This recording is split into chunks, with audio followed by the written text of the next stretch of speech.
Hi, my name is Natalie Brooks, and this year my stepmother Victoria forced me to cook an entire Thanksgiving feast for 18 people completely alone while she lounged in her silk pajamas upstairs. But that wasn't even the worst part. The worst part was when I discovered she'd been stealing my late mother's recipes and selling them to a food magazine under her own name, claiming credit for dishes my mom spent years perfecting. What happened next involved a phone call from the governor's office that left Victoria scrambling to explain why a state environmental compliance officer was running an illegal side business. I never thought justice would come in the form of a bureaucratic audit, but sometimes the universe has a sense of humor about these things. Before we jump back in, tell us where you're tuning from, and if this story touches you, make sure you're subscribed, because tomorrow I've saved something extra special for you. The rain was coming down in steady sheets against the kitchen windows of Victoria's Laurelhurst colonial that November morning, the kind of persistent Oregon drizzle that makes everything feel heavy and gray. I stood at the Marble Island counter staring at a handwritten grocery list that stretched across 2 full pages in Victoria's sharp, angular handwriting. Turkey, 22 pounds, sweet potatoes, 10 pounds, cranberries, fresh and frozen, heavy cream, 4 quarts. The list went on, each item followed by specific brand requirements and preparation notes that read more like military orders than holiday planning. Natalie, darling, Victoria's voice drifted down from the top of the curved staircase, honeyed and false in that way that always made my skin crawl. I trust you've reviewed the menu? Everything needs to be absolutely perfect for tomorrow. The Hendersons are coming, and you know how particular Margaret can be about presentation. I gripped the granite edge of the counter, watching my knuckles turn white against the speckled surface. The Hendersons? Of course, Victoria's circle of Portland elite, the kind of people who measured their worth in square footage and vacation home zip codes. These weren't family gatherings anymore, they were performance pieces designed to showcase Victoria's domestic prowess, except she never actually did any of the work herself. I'll handle everything, I called back, my voice steady despite the knot forming in my stomach. This would be my 4th Thanksgiving since Dad remarried, and each year the demands had grown more elaborate, more impossible. What started as helping with side dishes had evolved into me single-handedly orchestrating a magazine-worthy feast, while Victoria took all the credit. The sound of her silk slippers padding across the hardwood floor above told me she was retreating to her bedroom suite, probably to spend the day coordinating her outfit for tomorrow's grand hostess performance. I pulled my phone from my back pocket and opened the Notes app, calculating timing and oven space for what felt like the 100th time. One 22-pound turkey would need at least 5 hours.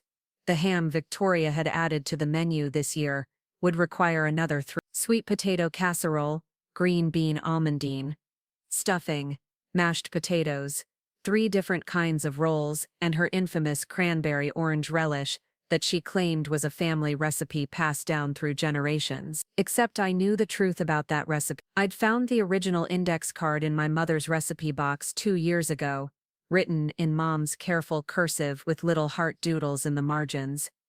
Anna's Cranberry Surprise, it said at the top, named after my grandmother. Victoria had somehow gotten her hands on it and transformed it into Victoria's signature holiday relish, complete with a little backstory about her grandmother's kitchen in Connecticut. The memory of that discovery still burned like acid in my chest. I'd been looking through Mom's recipes for comfort after a particularly brutal day at work, searching for her chocolate chip cookie formula to bake something that would remind me of home.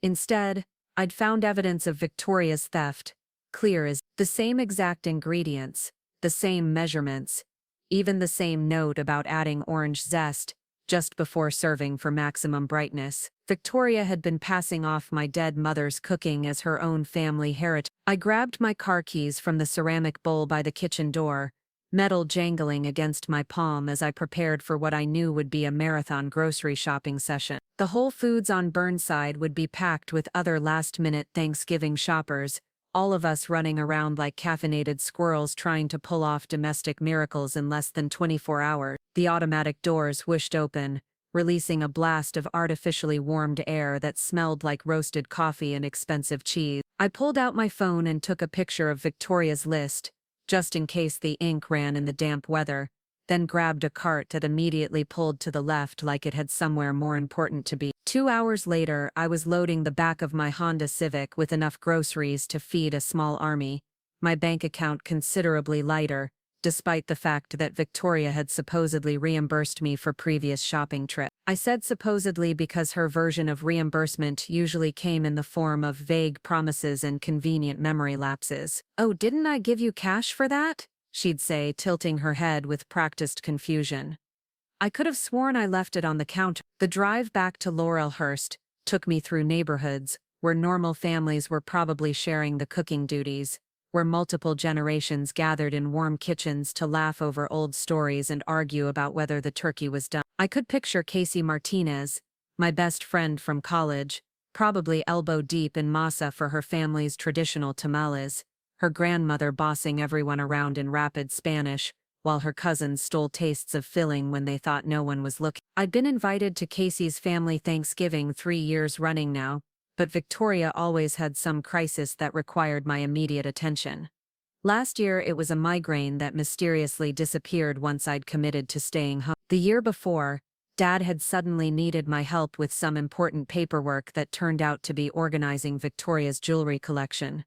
There was always some. Back at the house, I found Victoria in the living room with her laptop balanced on her knees, wearing a cream-colored cashmere sweater that probably cost more than my monthly rent. She looked up as I struggled through the front door with the first load of grocery bags, her expression shifting from mild interest to theatrical concern.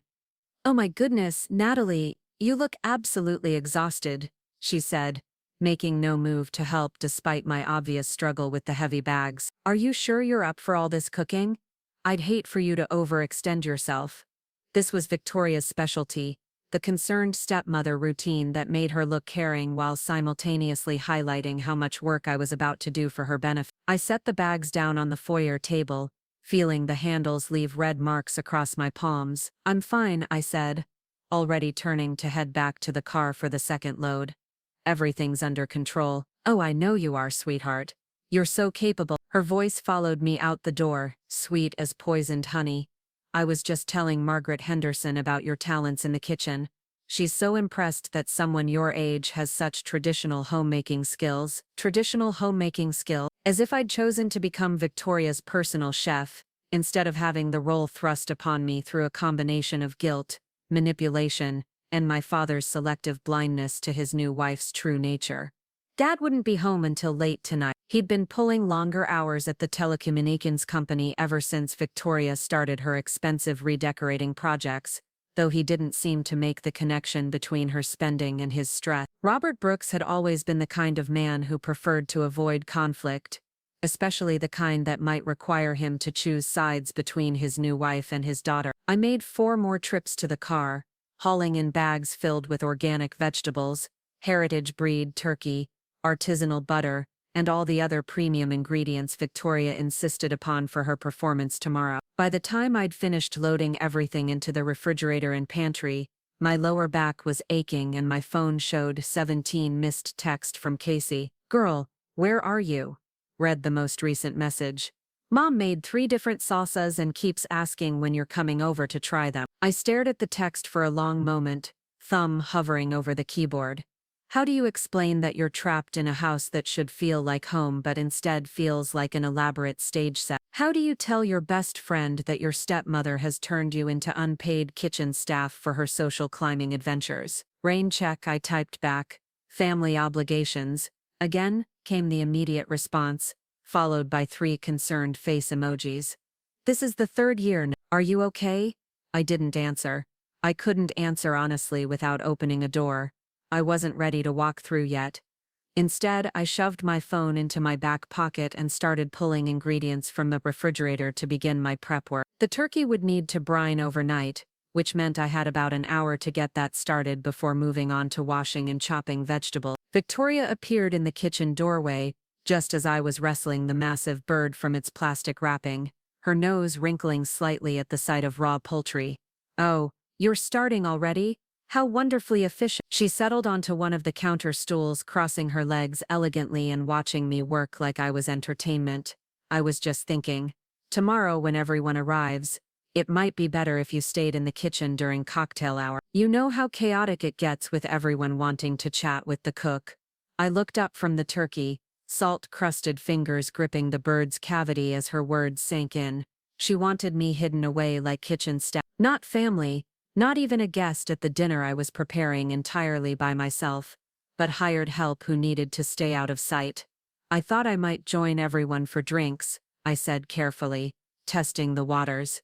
Maybe come out once everything's in the oven. Victoria's smile tightened just slightly, the first crack in her perfectly composed facade. Well, of course, if you think you can manage both hosting and cooking simultaneously. I just worry that something might burn if you're not paying attention.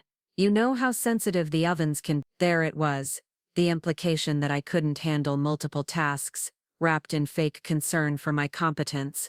I'd seen this routine before. Victoria would plant seeds of doubt about my abilities, then swoop in to save the day when things inevitably went wrong, earning praise for her quick thinking and domestic skills. I'm sure I can manage, I said, turning back to the turkey with more force than necessary. I've been cooking for years. Of course you have, darling. It's just that this is a rather important dinner. The Hendersons are considering my proposal for the Environmental Awareness Charity Board. And first impressions matter so much in these circles. Environmental Awareness Charity Board. Another one of Victoria's social climbing schemes, dressed up as altruism.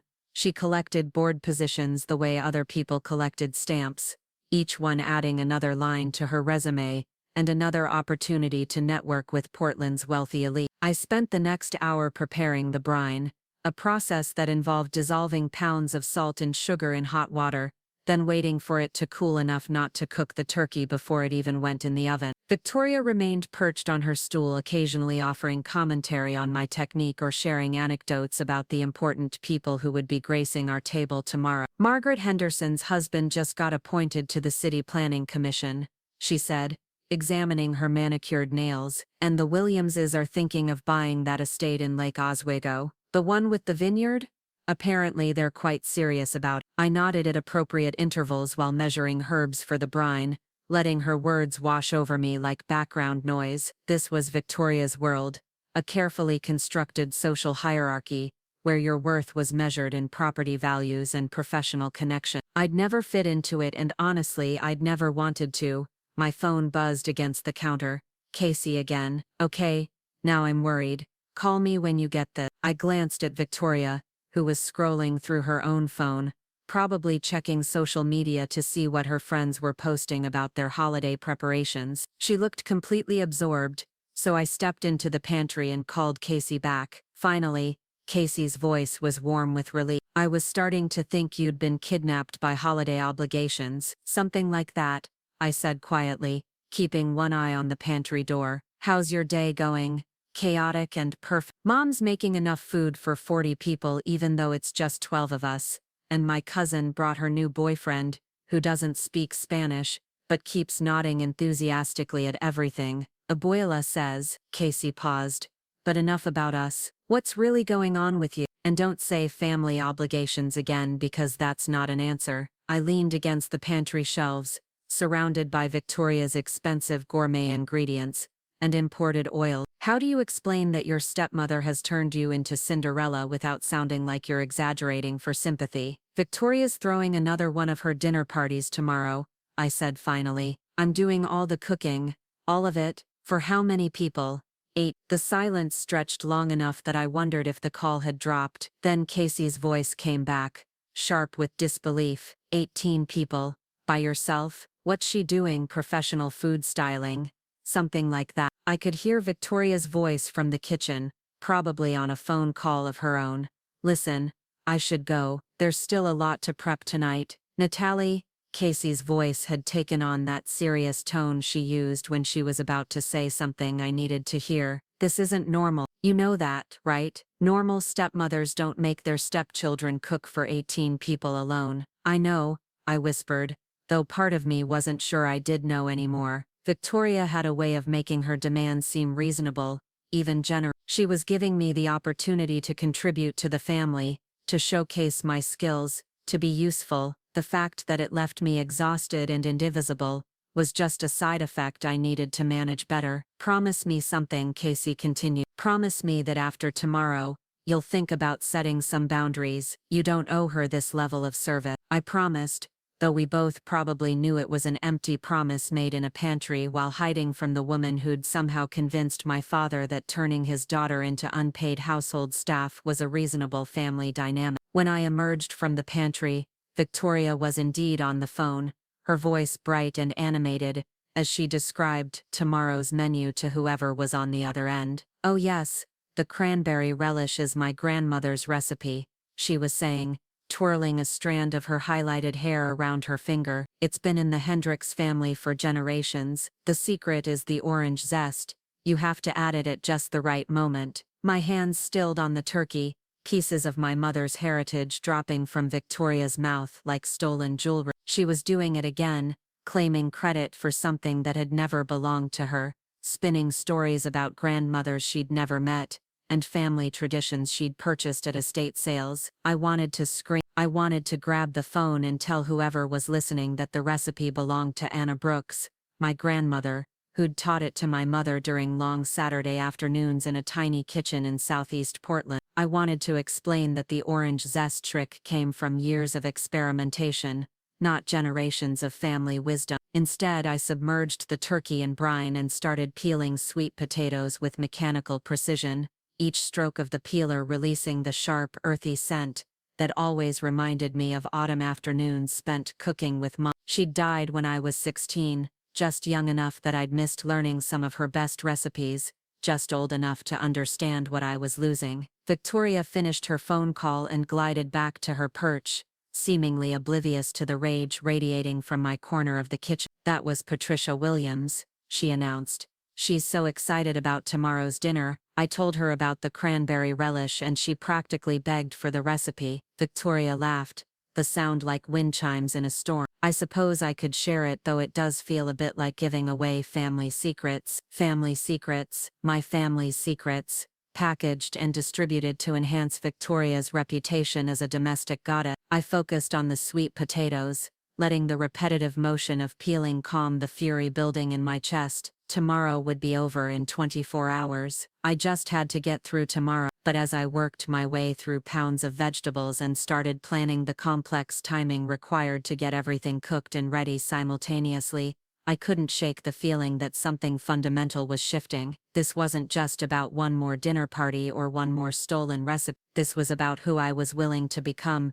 in order to keep peace in a house that had never really felt like home. The evening stretched ahead of me, filled with prep work and careful timing calculations, while Victoria retreated upstairs to plan her outfit and practice her gracious hostess routine. Somewhere in the distance, I could hear the rain picking up again, drumming against the windows like fingers tapping impatiently on glass. Tomorrow would bring 18 guests, 5 courses, and another performance where Victoria took credit for work she'd never done. But tonight, standing in her pristine kitchen surrounded by ingredients I'd purchased and recipes I'd inherited from the mother she'd never met, I started to wonder what would happen if I simply stopped playing my assigned role. The thought was dangerous and thrilling and absolutely terrifying, because if I wasn't Victoria's unpaid kitchen staff, if I wasn't the grateful stepdaughter who contributed to family gatherings through invisible labor, then who exactly was I supposed to be? I didn't have an answer yet, but for the first time in 4 years, I was beginning to think that might be the most important question I could ask. I woke up at 4:30 in the morning to the sound of my phone alarm cutting through the darkness like a blade. My body ached from the previous day's prep work, shoulders stiff from hours bent over the kitchen counter, but there was no time to ease into consciousness. Thanksgiving Day had arrived, and with it came the impossible schedule I'd mapped out the night before. The house was still wrapped in silence as I padded downstairs in my slippers, the hardwood floors cold against my feet, despite the heating system that Victoria kept running at tropical temperature. In the kitchen, the turkey sat in its brine like some prehistoric creature preserved in amber, waiting for the next phase of its transformation. I'd barely started the coffee when I heard Victoria's voice echoing from the top of the stairs, sharp and urgent, despite the early hour. "Natalie, are you down there? We have a situation." My stomach clenched automatically. In Victoria's vocabulary, A situation could mean anything from a chipped nail to a natural disaster, and her tone suggested this fell somewhere toward the latter end of the spectrum. I found her standing at the top of the staircase in a silk robe the color of champagne, her hair already styled into perfect waves that had probably required an hour with a curling iron. "What's wrong?" I asked, though I was already running through potential disasters in my mind. Had the turkey gone bad? Had I forgotten something crucial from yesterday's shopping trip? Had one of her precious guests cancelled at the last minute? "The centerpiece," she said, one hand pressed dramatically to her chest. "I completely forgot about the centerpiece. Patricia Williams mentioned yesterday that hers is going to be absolutely stunning, all autumn leaves and gold accents, very sophisticated. We cannot have a bare table, Natalie. It would be mortifying." I stared up at her, coffee maker gurgling behind me as it struggled to life. A centerpiece. She'd woken up at dawn in a panic about table decorations while I faced 13 hours of cooking for 18 people. "I'm sure we can figure something out," I said carefully. "Maybe some of those branches from the Japanese maple in the backyard, with some candle." Victoria's expression shifted from panic to something approaching disgust. "Branches? From the yard? Natalie, these are important people. The Hendersons, the Williamses, Director Morrison, from the Department of Environmental Quality. We can't just stick twigs in a vase and call it elegant." Director Morrison. I filed that name away, though I wasn't sure why it seemed significant. Victoria dropped a lot of important names, most of which turned out to be less impressive than she made them sound. "What did you have in mind?" I asked, though I was already calculating how much time this new crisis would steal from my cooking schedule. "There's a florist in the Pearl District that does event arrangements. Sophisticated, artistic, the kind of thing these people Victoria was warming to her theme now, probably already picturing the compliments she'd receive. "I need you to pick something up this morning, something that says effortless elegance, but also seasonal sophistication." I felt my jaw tighten. Preparing and narrating this story took us a lot of time, so if you are enjoying it, subscribe to our channel. It means a lot to us. Now back to the story. The Pearl District was 40 minutes away in good traffic, and this was Thanksgiving morning. The roads would be packed with people rushing to their own family gatherings, and florists would either be closed or charging emergency holiday rates. "Victoria, I really need to focus on the cooking today. The turkey has to go in the oven by 7, and there are 5 side dishes that need prep work before the cooking will be fine," she interrupted, waving her hand like she was brushing away my concerns. "You're so organized, so capable. A little detour won't throw off your schedule." This was classic Victoria manipulation, disguised as compliments. She was telling me I was too competent to be affected by impossible demands, making it seem unreasonable for me to object. If I pushed back, I'd be admitting I couldn't handle the workload she'd assigned me. "Which florist?" I asked, defeat settling over me like a heavy coat. "Petrichor Designs on Northwest 13th. I already called and spoke to someone named Marcus. He's expecting you around 8. Victoria smiled with satisfaction, already turning back toward her bedroom. "Tell him it's for the Hendricks residence. He'll know exactly what we need." The Hendricks residence. Not our home, not a family gathering, but a venue that required professional-grade floral arrangements to maintain its reputation. I wondered if Victoria even remembered that this was supposed to be a holiday dinner, not a networking event disguised as Thanksgiving. I spent the next hour in a fury of activity, pulling the turkey from its brine and patting it dry, prepping vegetables for roasting, and mixing the cornbread stuffing that would need to go in the oven alongside the bird. The kitchen became a symphony of chopping, mixing, and seasoning, punctuated by the occasional crash of Victoria moving around upstairs in preparation for her grand performance. By 7:15, I had the turkey in the oven and was sliding into my car for the drive to the Pearl District, my hands still smelling like sage and thyme despite multiple washings. The florist shop sat between a boutique selling $1,000 handbags and a restaurant that served tiny plates of food for enormous prices, the kind of neighborhood where Victoria felt most at home. Marcus turned out to be a thin man with elaborate tattoos covering both arms and an expression of barely contained exasperation. He gestured toward a display near the front window where an arrangement of bronze and gold flowers sat like a piece of modern art. "This is what Mrs. Hendricks requested," he said, his tone suggesting he'd dealt with demanding clients before. "Autumn elegance with seasonal sophistication," her exact words. The centerpiece was beautiful, I had to admit. Deep orange roses nestled between sprigs of wheat and eucalyptus, punctuated by gold-dusted pine cones and trailing vines that looked like they'd been harvested from some enchanted forest. It was also $300, according to the discreet price tag tucked beneath the display. "300?" I repeated, wondering if I'd misread the numbers.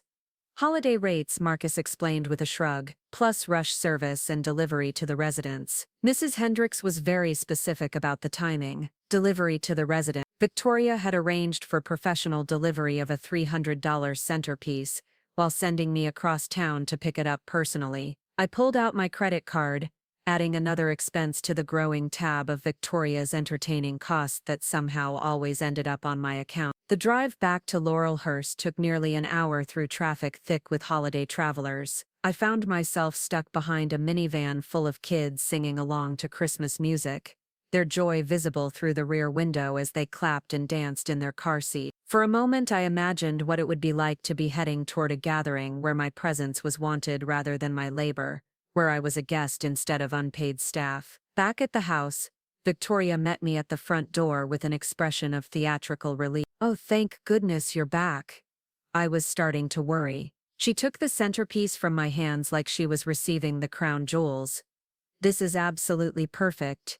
Marcus really outdid himself." I wanted to mention that Marcus had probably designed the arrangement in under 10 minutes, and that the real work was in the kitchen where the turkey was hopefully not burning while I ran errands across town. Instead, I headed straight back to my station, where the scent of roasting bird was already beginning to fill the air. The next few hours passed in a blur of controlled chaos. Sweet potatoes went into the oven the moment the turkey came out to rest. Green beans were blanched and shocked in ice water, ready for their final preparation. Potatoes were peeled, boiled, and mashed with enough butter to stop a heart. Through it all, Victoria flitted in and out of the kitchen like a nervous butterfly, offering commentary and suggestions that invariably made my job more difficult. "Are you sure the gravy doesn't need more seasoning?" she asked, dipping a spoon into the pan where I was carefully building layers of flavor. "It tastes a bit plain. It's not finished yet," I replied through gritted teeth, whisking flour into the drippings. "The seasonings will develop as it cooks, if you say so, darling. I just want everything to be perfect for our guests." Our guests, as if Victoria had contributed anything beyond criticism and last-minute demands. I focused on the gravy, letting the meditative process of whisking calm the anger that threatened to boil over. At 2 o'clock, Victoria disappeared upstairs for what she called her transformation process, leaving me alone with 6 burners going simultaneously and an oven working overtime. This was actually a relief. Victoria's helpful presence in the kitchen was like having a supervisor who'd never done the job but felt qualified to manage every detail. I was just pulling the sweet potato casserole from the oven when I heard car doors slamming in the driveway. The first guests had arrived, which meant I had exactly 30 minutes to finish the final preparations and make myself presentable enough to greet people who had no idea I'd spent the last 12 hours making their meal possible. Through the kitchen window, I could see Margaret Henderson stepping out of a black BMW, her silver hair styled into a helmet of perfection, and her coat probably worth more than my monthly salary. Behind her came a man I assumed was her husband, along with another couple I didn't recognize. Victoria's voice echoed from the front hallway, bright and welcoming as she played her role as gracious hostess. "Margaret, how wonderful to see you. Come in, come in. Can I take your coat?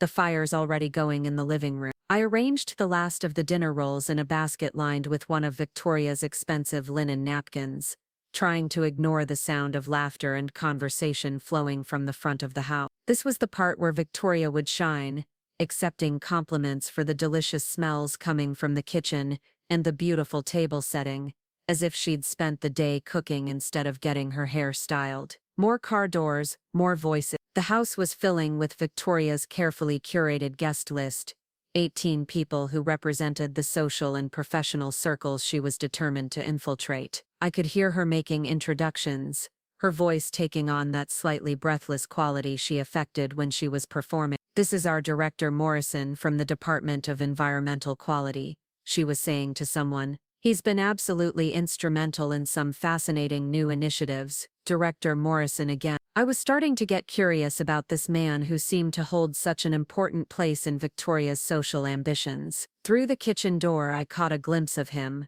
a tall man with steel gray hair and the kind of confident bearing that came from wielding real authority. I was arranging the cranberry relish in one of Victoria's crystal serving bowls when I heard my name being called from the dining room. "Natalie, could you bring out the water glasses? I think we're ready to start seating people." I carried the tray of glasses through the swinging door that separated the kitchen from the dining room, stepping into Victoria's carefully orchestrated tableau. The dining room had been transformed into something from a magazine spread. The $300 centerpiece commanded attention from the middle of the mahogany table, surrounded by Victoria's best china and crystal. Candles flickered in silver holders, casting warm light over faces that turned toward me with polite curiosity. "Everyone, this is my stepdaughter Natalie," Victoria announced with a smile that didn't quite reach her eyes. "She's been absolutely invaluable in helping prepare today's feast." Helping, as if I'd been an assistant instead of the sole person responsible for every dish they were about to consume. I smiled and nodded as Victoria continued her introductions, aware that my chef's apron was stained and my hair was probably escaping from its ponytail after hours in the steamy kitchen. "Natalie, this is Director Morrison," Victoria said, her hand resting possessively on the arm of the gray-haired man I'd glimpsed earlier. "James has been telling us about some exciting new environmental initiatives the state is launching." James Morrison extended his hand with a firm grip and a smile that seemed more genuine than most of the expressions around the table. "Pleased to meet you, Natalie. Victoria's been raving about your culinary talents all afternoon. I'm looking forward to this meal." "Thank you," I replied, trying to ignore the way Victoria preened at his words. "I hope everything meets expectations." "I'm sure it will," he said. Victoria mentioned that many of the recipes are family heirlooms passed down through generations. "There's something special about food that carries that kind of history." My smile faltered slightly. Victoria had been at it again, spinning stories about family traditions that belonged to other people. I wondered what elaborate background she'd created for my mother's cranberry relish, what fictional grandmother she'd invented to explain the orange zest technique that had taken Mom years to perfect. "Yes," I said carefully, "some of them have quite a story." I excused myself to return to the kitchen, where the final preparations waited. As I pushed through the swinging door, I heard Victoria launching into what sounded like a detailed explanation of her cooking philosophy, complete with references to sustainable ingredients and traditional techniques she'd probably read about in a magazine. The next hour was a carefully choreographed dance between kitchen and dining room. I carried out course after course while Victoria played the role of accomplished hostess, accepting compliments and sharing anecdotes about each dish as if she'd been intimately involved in their creation. The guests praised everything lavishly, particularly the cranberry relish, which generated the kind of enthusiastic response that made Victoria practically glow with pride. "This is absolutely extraordinary," I heard Margaret Henderson saying as I cleared the salad plate. "You simply must share the recipe, Victoria." "Is it really a family secret?" "Oh, it's been in the Hendricks family for generations," Victoria replied with practiced modesty. "My grandmother was quite the cook, very particular about her technique. The secret is all in the timing of the orange zest." Standing in the doorway with a stack of dirty plates, I felt something snap inside my chest. Not break, exactly, but shift into a new position that made breathing feel different. Victoria wasn't just taking credit for my work in the kitchen. She was erasing my mother's memory, turning Anna Brooks's carefully developed recipe into another piece of Victoria's fictional family history. I retreated to the kitchen and set the plates down with more force than necessary, the china ringing against the marble counter. Through the window I could see Casey's house in the distance, warm light spilling from the windows where her family was probably lingering over dessert, sharing stories and arguing good-naturedly about football games and family gossip. My phone buzzed against the counter. A text from Casey, Hope your dinner is going well. Save room for leftovers tomorrow. Mom made enough to feed Portland. I stared at the message, thumbs hovering over the keyboard. How do you explain that you're not actually at dinner, you're working dinner, that you've spent 13 hours making a meal for people who don't know your name, and don't care that you exist beyond your ability to provide excellent service? Instead, I typed back, sounds perfect, can't wait. The kitchen door swung open behind me, and Victoria appeared with her empty wine glass and an expression of mild concern. Darling, is everything all right? You seemed a bit flustered when you were serving the salad. I'm fine, I said, turning back to the stack of dishes waiting to be loaded into the dishwasher. Just trying to stay on schedule. Of course you are. You're doing such a wonderful job, really. Victoria moved closer, lowering her voice to a conspiratorial whisper. Director Morrison is absolutely impressed. He keeps asking about the recipes, especially the cranberry relish. I think he might want to feature some of our family traditions in a departmental newsletter about sustainable holiday practices. Our family traditions, the phrase hit me like a slap. Victoria was now planning to commercialize my mother's recipes, turning them into content for her professional advancement. The cranberry relish that had been served at every Thanksgiving of my childhood, carefully prepared by my mother's hands while she told stories about Grandma Anna's kitchen, was about to become a prop in Victoria's career development. That's nice, I managed to say, though my voice sounded strange even to my own ears. I knew you'd be excited. It's such an honor to have family recipes recognized at that level. Victoria's smile was radiant, completely oblivious to the fury building behind my carefully controlled expression. James suggested I might even consider putting together a cookbook, something about traditional Pacific Northwest holiday cooking with sustainable ingredients. Can you imagine? I could imagine it, actually. I could picture Victoria's face on the cover of a glossy cookbook, surrounded by dishes she'd never made, sharing stories about grandmothers she'd never met. I could see her doing cooking demonstrations on local television, explaining techniques she'd learned by watching me work. I could envision her building an entire secondary career on the foundation of my mother's stolen recipes. I should get back to serving, I said, loading my arms with the next course. The turkey needs to be carved. Of course, sweetheart. Take your time. I'll keep everyone entertained with stories about our family cooking traditions. She swept back through the dining room door, leaving me alone with the weight of her casual theft. I stood at the counter for a moment,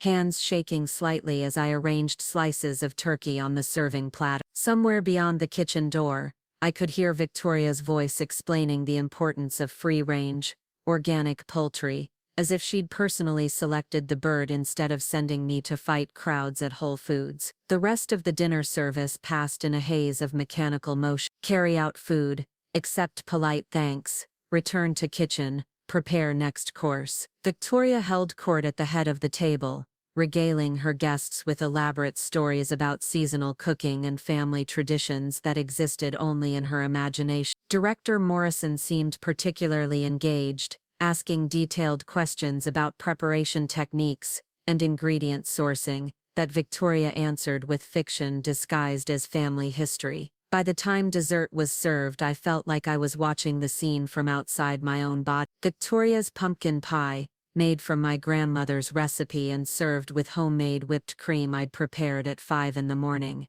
received the same enthusiastic praise as everything else. She accepted the compliments with gracious humility, promising to share the recipe with anyone who asked, as if she owned the rights to dishes that predated her relationship with my family by decades. I was loading the last of the dinner plates into the dishwasher when Victoria appeared in the kitchen doorway again, this time with Director Morrison beside her. James wanted to compliment the chef personally, she announced with a smile that suggested this was a great honor being bestowed upon me. Director Morrison stepped forward with the same genuine warmth he'd shown earlier, though his expression grew more serious as he looked around the kitchen, taking in the chaos of pots and pans that covered every available surface. Natalie, this has been an absolutely extraordinary meal, he said. I've eaten at some of Portland's finest restaurants, and I can honestly say this rivals anything I've experienced. The attention to detail, the complexity of flavors,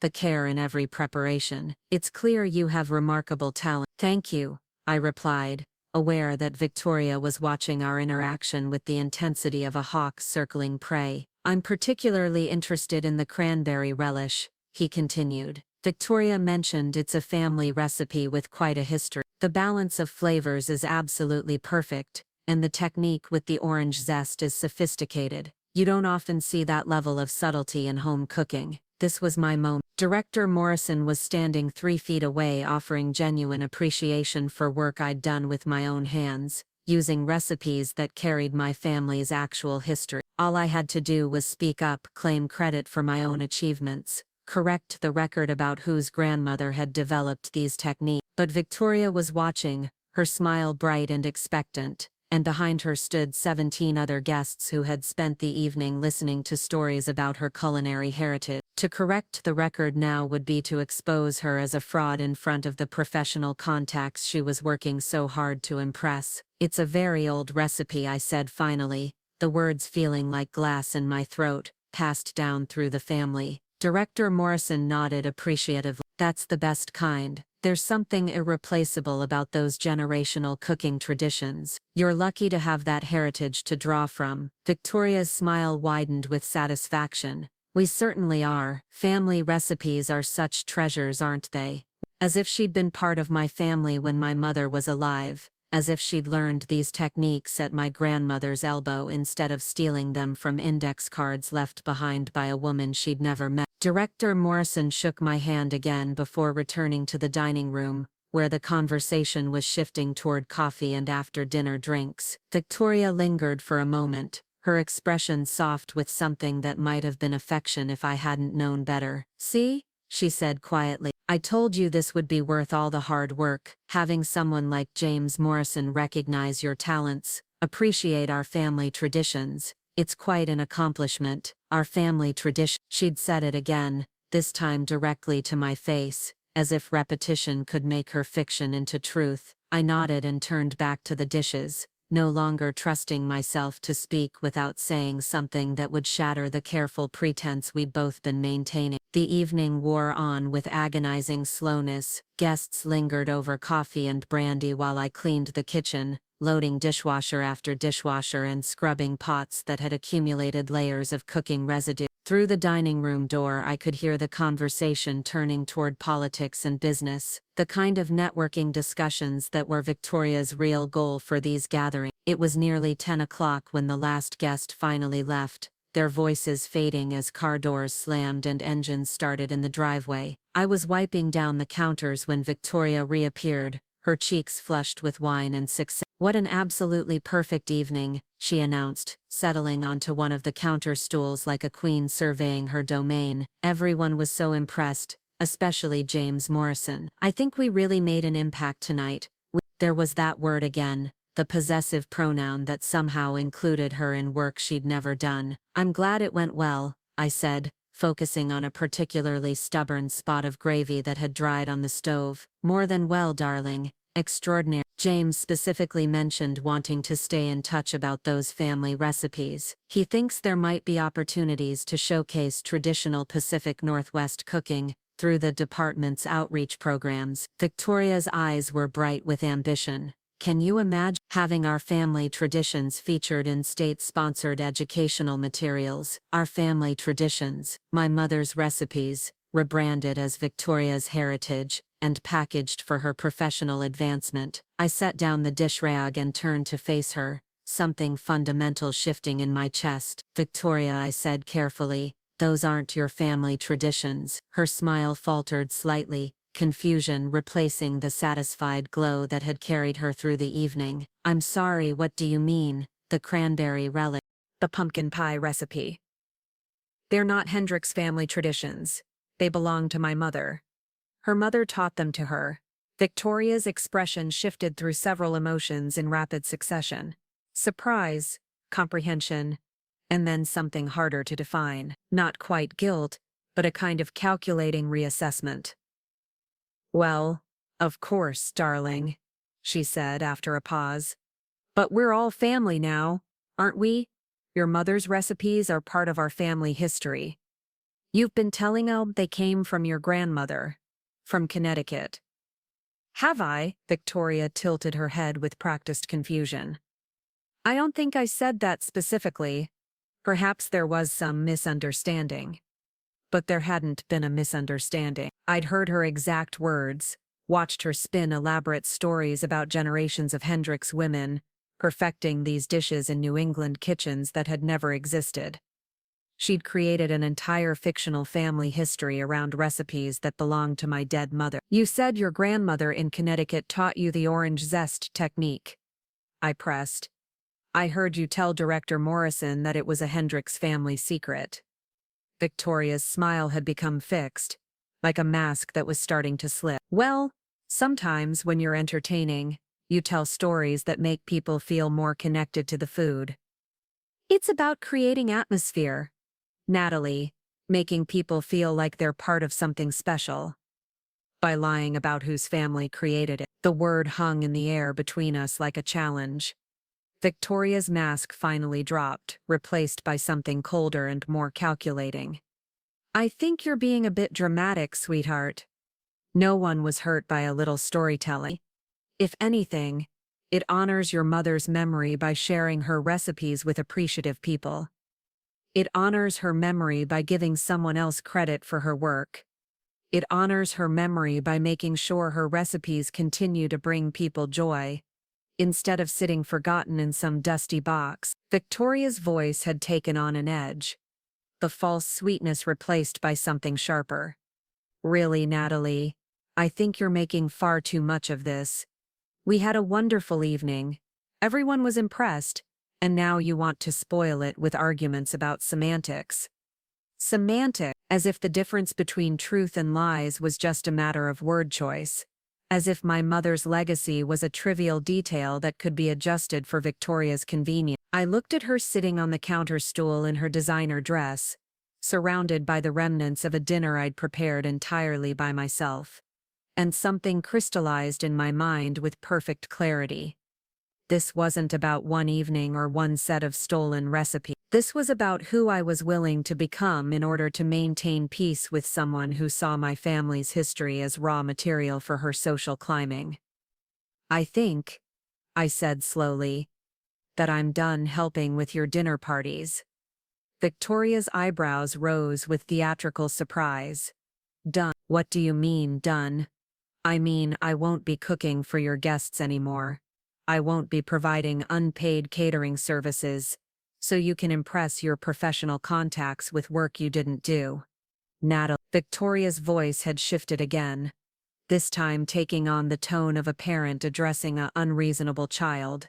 I think you're letting your emotions get the better of you. Today was stressful, I understand that, but we're family. Family helps each other. Family doesn't steal each other's heritage and repackage it for personal gain. I haven't stolen anything. The words came out sharper than Victoria had probably intended, her composure finally cracking. I've given those recipes new life, introduced them to people who can appreciate their quality. Your mother would be proud to see her cooking recognized at this level. My mother would be horrified to hear you claiming her grandmother was your grandmother. Victoria stood up from the stool, her silk dress rustling with the sharp movement. For a moment she looked like she was going to argue further, defend her fictional family history or justify her appropriation of my mother's work. Instead, her expression settled into something cold and calculating. I think, she said carefully, that you need some time to calm down and gain perspective. Perhaps you should go stay with that friend of yours for a few days. Clear your head. It was an ultimatum disguised as concern, a way of removing me from the house until I was ready to accept my role as unpaid kitchen staff without complaint. Victoria was giving me the choice between compliance and exile, confident that I would choose the path of least resistance like I had so many times before. But standing in the kitchen surrounded by the evidence of my own invisible labor, still wearing the apron stained with 13 hours of cooking, I realized that compliance was no longer an option I could live with. You know what, I said, untying the apron strings and letting the fabric fall to the floor. I think that's an excellent idea.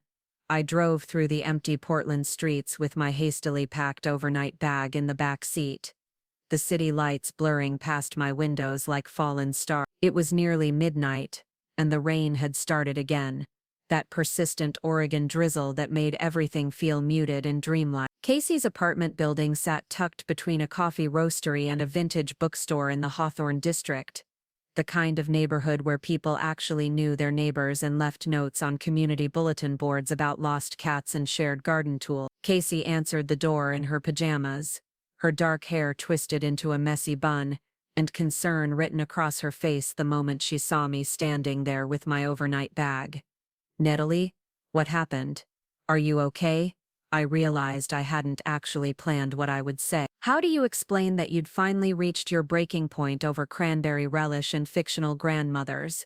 How do you admit that you'd been playing the role of unpaid domestic help for 4 years without fully understanding what you were giving up?" "I left," I said simply, and somehow that seemed to explain everything. Casey pulled me inside without another word, wrapping me in the kind of hug that makes you realize how long it's been since someone touched you with genuine affection. Her apartment smelled like the cinnamon candles she kept burning on the kitchen counter, and the faint, lingering scent of whatever exotic tea she'd been drinking before bed. "Tell me everything," she said, guiding me to her couch and wrapping a soft throw blanket around my shoulder. "And I mean everything. No more vague references to family obligations." So I told her. I told her about the 18 guests and the $300 centerpiece, about standing in the kitchen for 13 hours while Victoria played gracious hostess in the dining room. I told her about Director Morrison's compliments and Victoria's appropriation of my mother's recipes, about the fictional Connecticut grandmother, and the systematic erasure of my family's actual history. Casey listened without interrupting, her expression growing more incredulous with each detail. When I finished, she was quiet for a long moment, staring at the rain-streaked window that looked out onto Hawthorne Boulevard. "She's been using you," Casey said finally. "Not asking for help, not accepting contributions. Using you. Like your staff. She doesn't have to pay." Hearing it stated so plainly made something inside my chest loosen, a knot of confusion I'd been carrying for years finally beginning to untangle. I'd been so focused on being a good daughter, on maintaining peace in my father's house, that I'd missed the fundamental inequality of the arrangement. I kept telling myself it was temporary, that once she settled into the family, once Dad and I figured out how to be a blended household, things would balance out. How long ago did they get married? 4 years. Casey gave me a look that said everything about how temporary this arrangement actually was. "Nat, she's not going to change. This isn't a transition period. This is the relationship she wants. You provide labor. She takes credit. Everyone pretends it's normal family dynamic." I pulled the throw blanket tighter around my shoulders, suddenly feeling the weight of 4 years of accumulated exhaustion. How many dinner parties had I catered?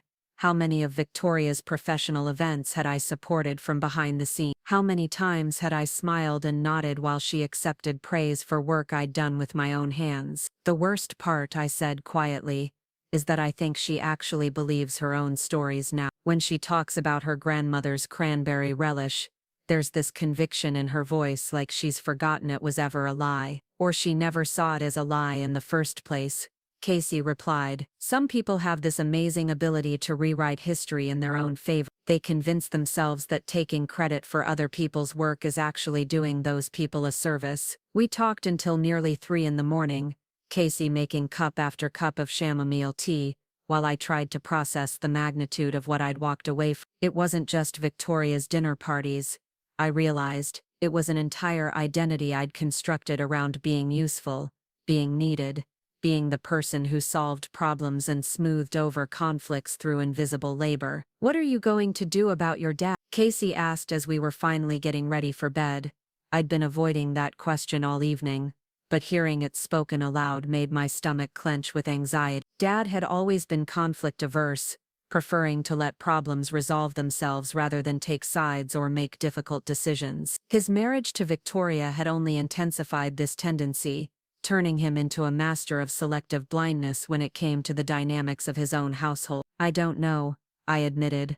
"He's never questioned the arrangement. I think he sees my cooking for Victoria's events as a nice way for us to bond, like a family tradition we're building together. Even though you're doing all the work, I don't think he understands how much work it actually is. Victoria's very good at making everything look effortless. Casey was quiet for a moment, and I could practically hear her thinking through the implications. What if, she said carefully, he doesn't want to understand? What if acknowledging how much work you're doing would force him to confront things about Victoria that he'd rather ignore? It was a possibility I'd been avoiding for years.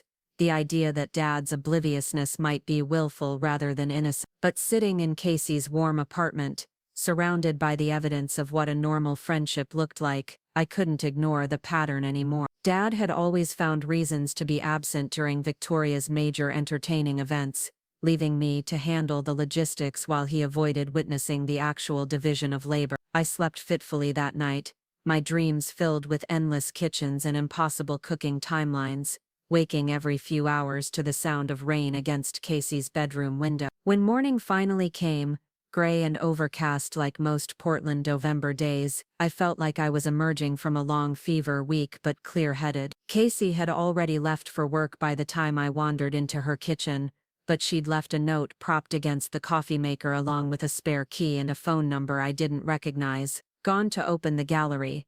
Coffee's programmed to start it. The number below is for my cousin Elena. She's a family law attorney. Not saying you need a lawyer, but sometimes it helps to know your options. Make yourself at home. Literally. We'll talk tonight. Casey. Family law attorney. The suggestion sent a chill through me, implying legal complications I hadn't considered. What exactly were my rights in a situation like this? Did Victoria's appropriation of my mother's recipes constitute some kind of intellectual property theft? Could I force her to stop claiming credit for dishes she'd never learned to make? I spent the morning in Casey's apartment, drinking coffee and staring at my phone, trying to work up the courage to call my father. The longer I waited, the more complicated the conversation would become. Victoria had probably already spun her version of last night's events, painting me as ungrateful or emotionally unstable, preparing Dad for the inevitable moment, when I tried to explain my side of the story. When I finally dialed his number around noon, it went straight to voicemail. His outgoing message was cheerful and professional, inviting callers to leave detailed information about their telecommunications needs. I hung up without leaving a message, not sure how to condense 4 years of accumulated grievances into a voicemail that wouldn't sound like the rantings of an unstable person. My phone buzzed with a text from an unknown number. Natalie, this is Elena Martinez, Casey's cousin. She mentioned you might want to chat about some family issues. I have an opening this afternoon if you're interested. No charge for initial consultation. I stared at the message for several minutes, thumb hovering over the keyboard. Talking to a lawyer felt like escalating the situation, beyond the point of no return, transforming a family conflict into something more serious and potentially damaging. But Casey's note had been clear. It helped to know your options, even if you never used them. Yes, I typed back.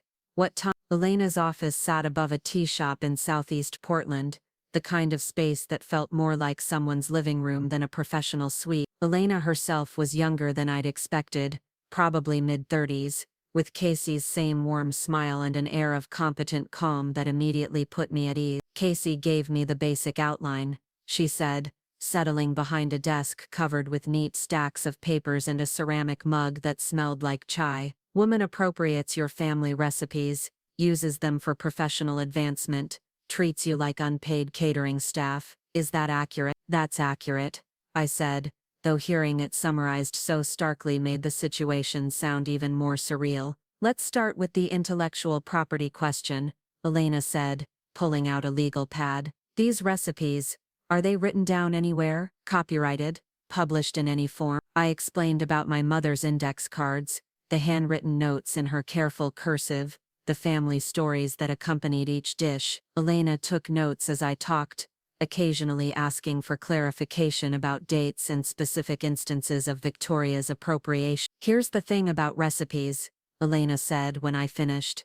The list of ingredients itself can't be copyrighted, but the specific written expression of a recipe can be. More importantly for your situation, if your stepmother is using these recipes for commercial purposes, claiming them as her own intellectual property, that could constitute fraud, commercial purpose. You mentioned she's considering a cookbook deal, using these recipes for professional advancement through her state job. If she's profiting from work that isn't hers, that crosses a line from family drama into potential legal territory. Elena explained the difference between personal use and commercial exploitation, between sharing recipes with friends and building a career on someone else's culinary legacy. The more she talked, the more I understood that Victoria's actions weren't just morally questionable, they were potentially illegal. What would you recommend? I asked. Document everything, Elena said without hesitation. Find those original recipe cards, take photographs, establish a clear timeline of when your mother created these dishes versus when your stepmother started claiming them. If she moves forward with any commercial ventures using your family's recipes, we'll have grounds for action. I left Elena's office with my head spinning and a folder full of information about intellectual property law that I'd never imagined needing. The rain had stopped while we were talking, leaving the streets gleaming and clean, reflecting the weak afternoon sunlight that was trying to break through the clouds. My phone rang as I was walking back to Casey's car. Dad's number flashed on the screen, and my stomach immediately clenched with anxiety. Natalie, where are you? Victoria said.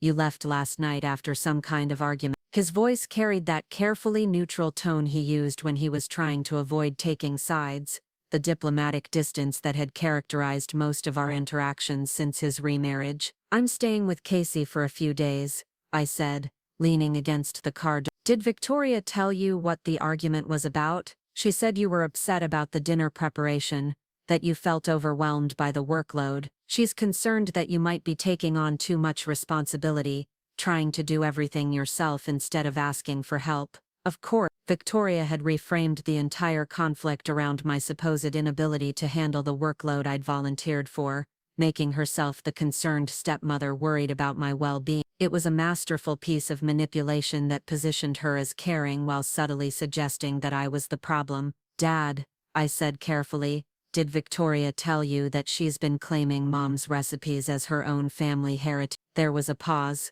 long enough that I wondered if the call had dropped. What do you mean? He asked finally. I explained about the cranberry relish, about Victoria's fictional Connecticut grandmother and her appropriation of my mother's technique. I told him about the cookbook idea and Director Morrison's interest in featuring our supposed family traditions in state promotional materials. I'm sure there's been some misunderstanding, Dad said when I finished, his voice carrying that same diplomatic distance. Victoria probably just got caught up in the storytelling aspect of entertaining. You know how these dinner parties can be. People expect certain kinds of conversation, so it's okay for her to lie about whose grandmother created the recipes. I don't think anyone intended to lie, Natalie. Sometimes when you're hosting, you tell stories that enhance the experience for your guests. It doesn't mean anyone was trying to hurt or deceive anyone else. It was exactly the response I'd expected, and exactly the response that confirmed Casey's suspicions about Dad's willful blindness. He wasn't going to acknowledge the problem because acknowledging it would require him to take action,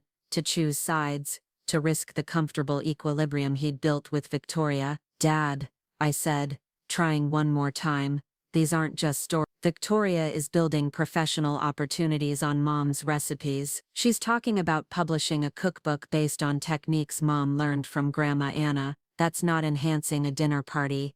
That's stealing someone's legacy. I think you might be overreacting, sweetheart. Victoria loves this family. She's trying to honor your mother's memory by sharing her recipes with people who can appreciate them, by taking credit for creating them, by making sure they don't get forgotten. The conversation went in circles for another 10 minutes, Dad deflecting every specific example I raised with vague references to misunderstandings and good intention. By the time we hung up, I felt like I'd been talking to a stranger, someone who'd taken my father's voice but none of his capacity for moral clarity. I sat in Casey's car for a long time after the call ended, staring at the tea shop where Elena's office was located, and thinking about the folder of legal information on the passenger seat. Dad's response had crystallized something I'd been avoiding. This wasn't a problem that could be solved through family conversation or reasonable negotiation. Victoria had no intention of acknowledging her appropriation of my mother's recipes, and Dad had no intention of confronting her about it. When I finally drove back to Casey's apartment, I found her in the kitchen making dinner, her gallery clothes exchanged for comfortable jeans and a sweater that looked like it had been stolen from someone much larger. "How did it go with Elaine?" she asked, not turning around from the stove where something that smelled like garlic and herbs was sizzling in a pan. "Enlightening," I said, setting the folder on her kitchen table. "Apparently recipe theft is a real thing, especially when it's being used for commercial purposes." "And your dad?" I gave her the summary of our conversation, watching her expression grow more frustrated with each detail. By the time I finished, she was shaking her head with obvious disgust. "He's protecting his marriage at your expense," she said blunt. Classic conflict avoidance disguised as family harmony. We ate dinner while I tried to process the day's revelations, the legal implications mixing with family dynamics in ways that made my head spin. Casey listened patiently as I worked through the possibilities, offering perspective when I got lost in the details and tissues when the whole situation became overwhelming. "What are you going to do?" she asked as we were cleaning up the dishes. "I don't know yet," I admit. Part of me wants to just walk away, start fresh somewhere else, let Victoria have her fictional family history and build my own life without all this drama. And the other part thinks Mom deserves better than having her legacy stolen by someone who never met her. Casey nodded thoughtfully, loading the last of the plates into her dishwasher. "What would your mom want you to do?" It was a question I'd been avoiding all day, maybe for years. Mom had been fiercely protective of family history, the kind of person who kept detailed photo albums and wrote stories on the backs of pictures so future generations would understand the context. She'd been proud of her recipes, proud of the techniques she'd learned from her mother and improved through her own experimentation. "She'd want me to fight," I said quietly, "not for revenge, but for truth. She always said that letting people rewrite history was the same as letting them steal your identity. Then you know what you have to do." I spent that evening researching Victoria's professional background, diving deep into her role at the Oregon Department of Environmental Quality and her various board positions with local nonprofits. What I found was illuminating in ways I hadn't expected. Victoria Hendricks had built her entire career on a foundation of borrowed expertise and appropriated credentials. Her LinkedIn profile was filled with references to traditional ecological knowledge and sustainable cooking practices, positioning her as an expert in Pacific Northwest environmental tradition. Her bio for the Environmental Awareness Charity Board mentioned her deep family roots in sustainable living and heritage cooking techniques. But the more I dug, the more I realized that none of it was real. Victoria had grown up in suburban Phoenix, the daughter of an insurance adjuster and a dental hygienist. She'd moved to Portland for graduate school and never left, but her connection to Pacific Northwest traditions was as fictional as her Connecticut grandmother's cranberry relish. I found articles she'd written for the department's newsletter about traditional food preservation techniques, illustrated with recipes that I recognized from my mother's index card collection. I found references to presentations she'd given about sustainable holiday cooking, using examples that came directly from dishes I'd prepared for her dinner parties. Victoria hadn't just stolen my family's recipe. She'd built an entire professional persona around expertise she'd appropriated from my dead mother. My phone buzzed with a text message. Unknown number again. But this time the content made my blood run cold. "Hi Natalie, this is Marcus from Petrichor Design. I hope yesterday's arrangement worked well for your event. I wanted to follow up, because Victoria Hendricks mentioned she might be interested in doing a magazine feature about sustainable holiday entertaining, and I'd love to be involved if she needs floral design. Do you have her direct contact information?"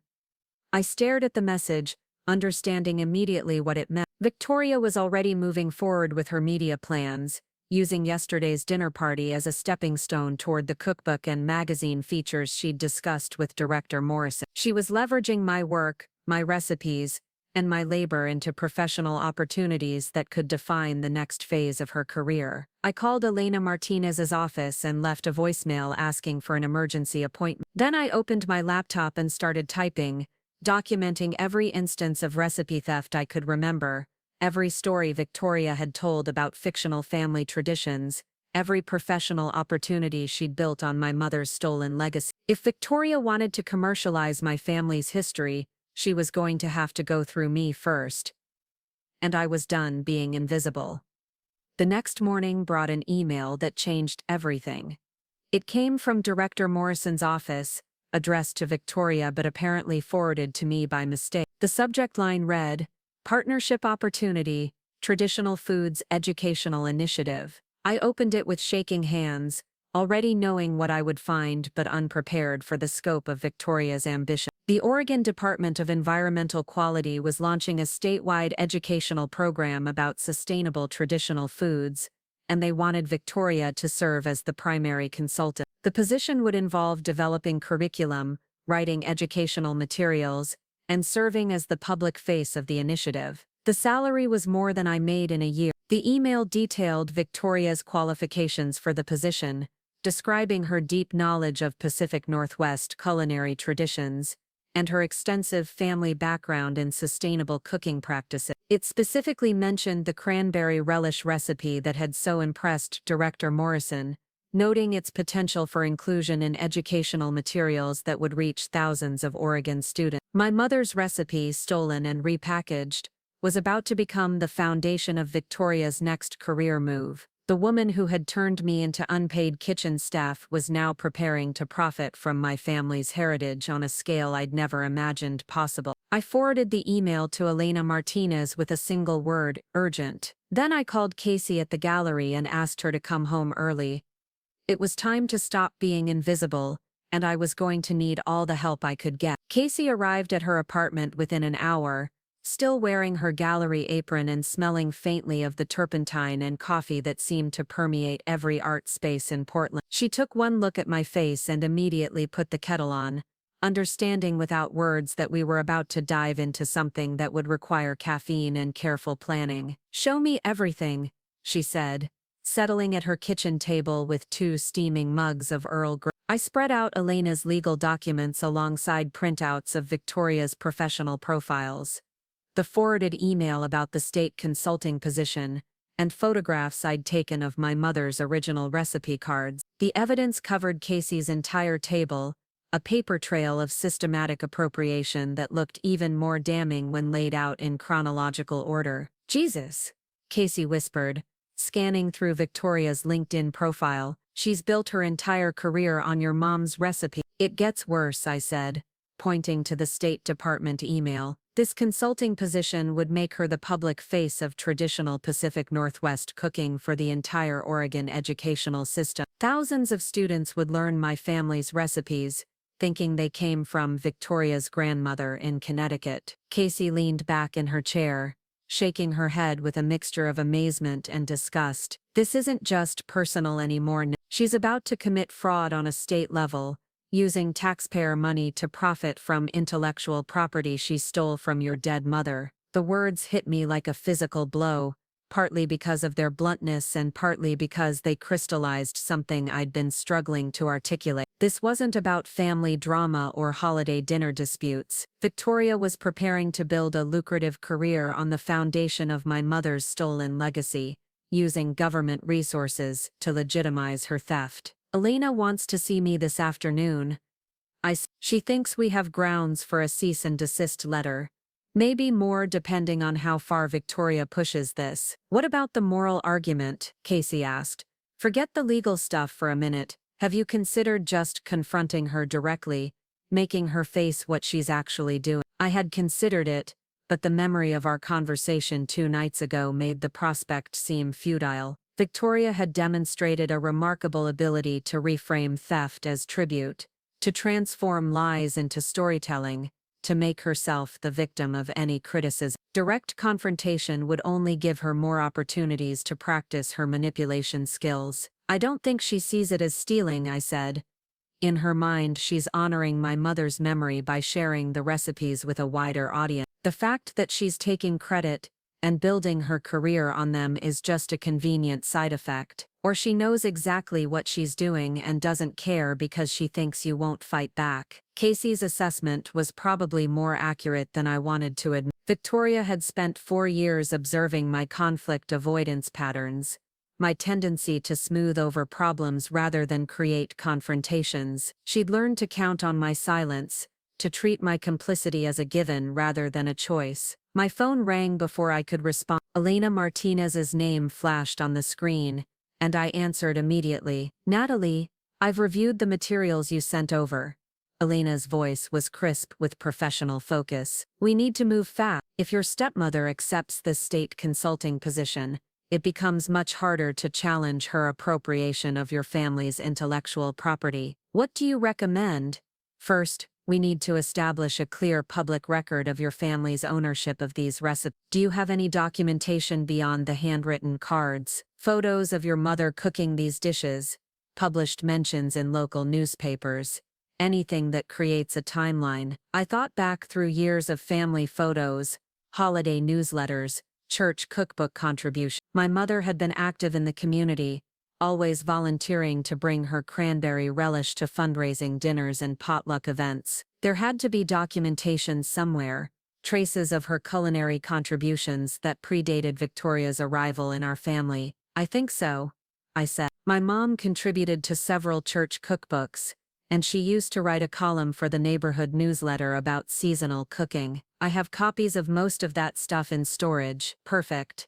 We'll need those as evidence. Second, I think we should contact Director Morrison directly, before your stepmother has a chance to accept the consulting position. If the state is about to enter into a contract based on fraudulent qualifications, they have a right to know. The suggestion sent a chill through me. Contacting Director Morrison meant escalating this beyond family conflict into professional consequences. Victoria could lose not just the consulting opportunity, but potentially her current job, if the department discovered the extent of her credential fabrication. Are you sure that's necessary? I asked. It seems like it could destroy her career. Natalie, Elena's voice was gentle but firm. She's about to destroy your mother's legacy for profit. This isn't about revenge, it's about preventing fraud. If Victoria wanted to avoid professional consequences, she shouldn't have built her career on stolen intellectual property. After hanging up with Elena, I spent the afternoon driving to my storage unit in southeast Portland, where I'd been keeping my mother's papers and photographs since Dad's remarriage. The unit was small and climate-controlled, filled with boxes I'd labeled in careful handwriting during the emotional chaos of sorting through Mom's belongings. Opening those boxes felt like time travel. Here was my mother's collection of handwritten recipes, some on index cards, others scrawled on notebook paper, or the backs of envelopes when inspiration struck unexpectedly. Here were photographs of holiday gatherings, my mother's hands visible as she arranged cranberry relish in crystal bowls, or carved pumpkin pies into perfect slices. I found what I was looking for in a box labeled, Community Involvement. The Laurelhurst Neighborhood Newsletter from 1998 to 2010, a monthly publication that had featured my mother's seasonal cooking column for over a decade. Anna's Kitchen Notes had been a beloved feature, residents writing letters to thank her for recipe variations and cooking tips that had become family traditions in their own household. The November 2003 issue contained a detailed article about traditional Thanksgiving preparations, complete with my mother's cranberry relish recipe and the story behind it. This recipe came from my mother-in-law, Anna Brooks, who learned it from her own mother during the Depression.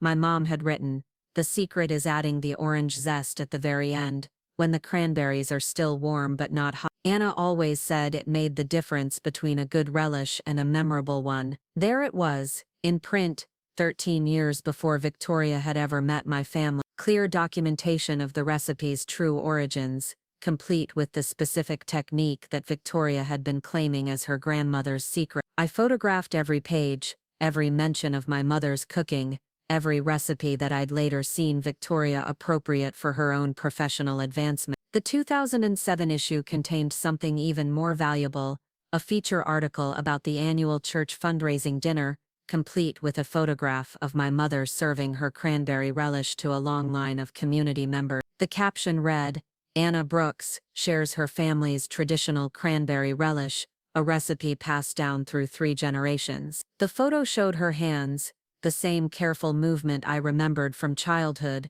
spooning the dark red mixture into small paper cups for people to sample. By the time I returned to Casey's apartment, I had documentation spanning 12 years of my mother's public culinary contributions, all predating Victoria's arrival in our family by nearly a decade. The evidence was overwhelming and incontrovertible, a paper trail that made Victoria's appropriation look exactly like what it was: deliberate theft of someone else's heritage. "This is incredible," Casey said, spreading the newsletter pages across her coffee table. "Your mom was like the neighborhood cooking celebrity. Look at all these thank you letters from people who tried her recipes." I hadn't remembered the extent of my mother's community involvement until seeing it laid out chronologically. She'd been generous with her knowledge, always willing to share techniques or adapt recipes for dietary restrictions. The newsletters painted a picture of someone who viewed cooking as a form of community service, a way to preserve tradition while bringing people together. "She would have hated what Victoria's doing," I said, looking at a 2005 photo of my mother teaching a group of teenagers how to make pie crust at a church youth event. "Mom always said recipes belonged to families, not individuals. She shared freely because she thought cooking knowledge should be passed down, not commodified, which makes Victoria's behavior even more disgusting," Casey replied. "She's not just stealing recipes, she's betraying the entire philosophy behind them." Elena called that evening with an update on her research into Director Morrison and the Department of Environmental Quality. What she'd discovered added new urgency to our situation. "James Morrison is being considered for a promotion to deputy director," Elena explained. "This traditional foods initiative is his pet project, something he's been developing for 2 years. If it succeeds, it could make his career. If it fails, especially if it fails due to scandal involving fraudulent credentials, it could destroy his professional reputation. So he has a personal stake in making sure Victoria is qualified for the consulting position." "Exactly, and more importantly, he has a personal stake in making sure no scandal emerges after she's hired. We need to contact him before the contract is signed, while there's still time for him to gracefully withdraw the offer." Elena had drafted a formal letter outlining Victoria's appropriation of my family's recipes, complete with documentation from the neighborhood newsletters and copies of my mother's original handwritten card. The letter didn't accuse Victoria of deliberate fraud, instead framing the situation as a misunderstanding that needed clarification before any professional agreements were finalized. "It gives Morrison a way to back out without losing face," Elena explained. "He can claim he needs to verify qualifications more thoroughly, take time to review the documentation, maybe delay the program launch until next year. Meanwhile, Victoria loses the consulting opportunity without it becoming a public scandal. And if she doesn't back down, if she tries to claim the recipes are legitimately hers, then we escalate. We file formal complaints with the state ethics board, contact local media about fraudulent use of taxpayer money, maybe pursue copyright infringement depending on how extensively she's published your mother's work." The conversation left me feeling simultaneously empowered and terrified. For 4 years I'd accepted Victoria's treatment as an unfortunate family dynamic, something I needed to endure for the sake of peace. Now I was preparing to challenge her publicly, to risk destroying relationships and creating permanent family divisions in defense of my mother's legacy. Casey found me sitting on her couch at midnight, staring at Elena's draft letter and trying to work up the courage to approve sending. "Having second thoughts?" she asked, settling beside me with 2 cups of chamomile tea. "Third and fourth thoughts," I admitted. "This feels like crossing a line I can't uncross. Once we send this letter, there's no going back to family dinners and holiday gatherings. Dad will never forgive me for attacking Victoria's career, and if you don't send it, if you let her take the consulting position, and spend the next several years building her reputation on your mom's stolen recipes, then I'll always wonder if I was a coward who chose peace over principle." Casey was quiet for a moment, sipping her tea and watching the rain that had started again outside her window. When she spoke, her voice was thoughtful and careful. "You know what I think? I think your mom would be proud of you for fighting not because she'd want you to destroy Victoria, but because she'd want you to protect something that mattered to your family, even if it means Dad might choose Victoria over me."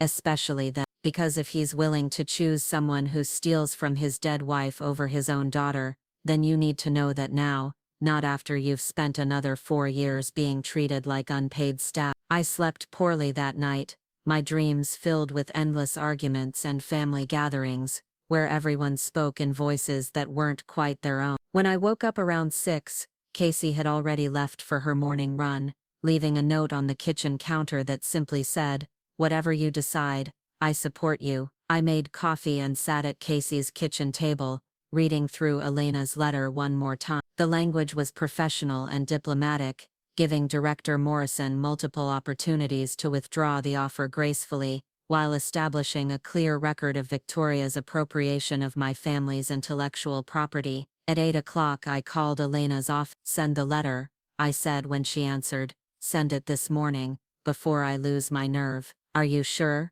Once we take this step, there's no going back." "I'm sure. My mother deserves better than having her legacy stolen by someone who never met her." Elena promised to send the letter by certified mail that morning, with copies to Victoria and the Department of Environmental Quality's Ethics Office. The documentation would create an official record of the intellectual property dispute, making it impossible for Victoria to claim ignorance if she continued appropriating my family's recipe. I spent the rest of the morning in a state of nervous energy, unable to concentrate on anything substantial but too anxious to relax. Casey called during her lunch break to check on me, her voice warm with encouragement. "How are you holding up?" "Like I'm waiting for a bomb to explode," I said. "Elena sent the letter this morning. Director Morrison should receive it by this afternoon. And then we wait." Elena thinks he'll probably call a meeting with Victoria to discuss the documentation, maybe ask her to clarify her qualifications for the consulting position. What's the best case scenario? I'd been trying not to think about best case scenarios, focusing instead on the more likely outcomes involving family drama and professional complications, but Casey's question forced me to imagine what success might actually look like. Best case: Victoria withdraws her application for the consulting position, stops claiming credit for my mom's recipes, and we find a way to coexist without me being her unpaid kitchen staff. And worst case, she fights back, claims the recipes are legitimately hers through marriage, accuses me of trying to sabotage her career out of jealousy, turns Dad against me permanently. Which scenario seems more likely? I considered the question serious. Victoria had spent 4 years demonstrating her capacity for manipulation and self-justification. She'd shown no remorse for appropriating my family's heritage, no awareness that her behavior might be problematic. The idea that she would gracefully back down when confronted with evidence seemed optimistic at best. Honestly, I think she's going to fight. Victoria doesn't see herself as the villain in this story. In her mind, she's the generous stepmother who's honoring my mother's memory by sharing her recipes with the world. Then you better be prepared for war. The call came at 2:30 that afternoon. Director Morrison's name flashed on my phone, and my hands started shaking before I even answered. "Miss Brooks, this is James Morrison from the Oregon Department of Environmental Quality. I received a letter today from your attorney regarding some concerns about our consulting agreement with Victoria Hendricks. I wonder if we might schedule a time to discuss this matter in person." His voice was carefully neutral, professional in the way that suggested he was choosing his words with extreme care. I could hear papers rustling in the background, probably Elena's documentation spread across his desk. "Of course," I managed to say. "When would be convenient for you? Would tomorrow morning work? Say 10 o'clock at my office downtown? I'd like to review the materials you've provided and get a better understanding of the situation before we proceed with any contractual agreement." We arranged the meeting details, Morrison providing his office address and parking instructions, with the kind of efficiency that suggested he'd handled sensitive personnel matters before. After hanging up, I immediately called Elena to report the conversation. "He's taking it seriously," Elena said with satisfaction. "The fact that he wants to meet in person, that he's delaying any contract signing, suggests he understands the potential legal implications. What should I expect from the meeting? He'll probably ask you to walk through the documentation, explain the timeline of your mother's recipe development versus Victoria's appropriation. He might want to see the original handwritten cards, Verify that the neighborhood newsletter articles are authentic. Will Victoria be there? I doubt it. This is Morrison's chance to assess the situation privately before deciding how to handle Victoria. If he brings her to the meeting, it becomes a confrontation. If he meets with you separately, he maintains plausible deniability about the whole situation. That evening, Casey came home with Thai takeout and a bottle of wine, declaring it a celebration. "What are we celebrating?" I asked, though I was grateful for any excuse to break the tension that had been building all day. You standing up for yourself. You fighting for your family. You refusing to be invisible anymore. Casey raised her wineglass in a toast to becoming the main character in your own story. We spent the evening going over my presentation for tomorrow's meeting. Casey helping me organize the documentation in chronological order and practice explaining the significance of each piece of evidence. By the time we went to bed, I felt as prepared as possible for what might be the most important conversation of my adult life. I slept better than I had in days.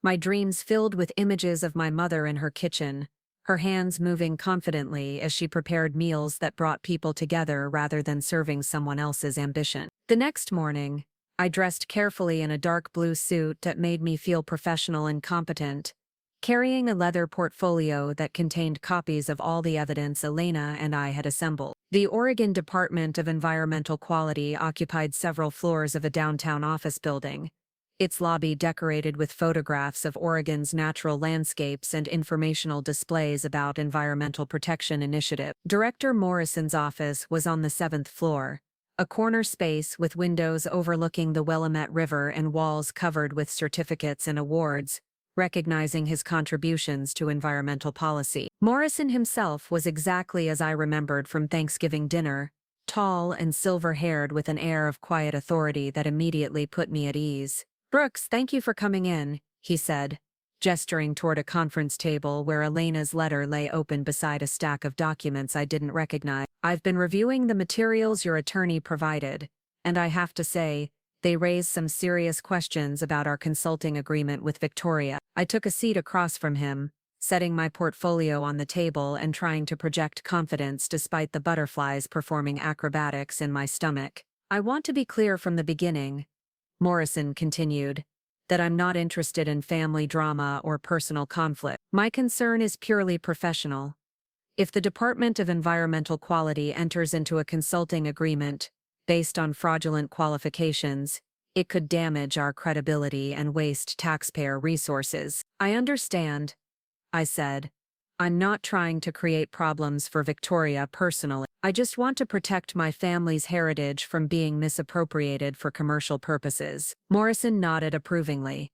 "That's exactly the right perspective. Now, walk me through this documentation. Help me understand the timeline and the specific concerns you have about Victoria's qualifications." For the next hour, I explained my mother's culinary legacy, showing Morrison the neighborhood newsletter articles and photographs that documented her community involvement. I walked him through the specific recipes Victoria had appropriated, pointing out the identical techniques and ingredients that appeared in both my mother's handwritten cards and Victoria's professional presentation. Morrison listened intently, occasionally asking questions about dates or requesting clarification about specific details. When I finished, he leaned back in his chair and was quiet for several minutes, studying the documentation spread across the conference table. "This is quite comprehensive," he said finally.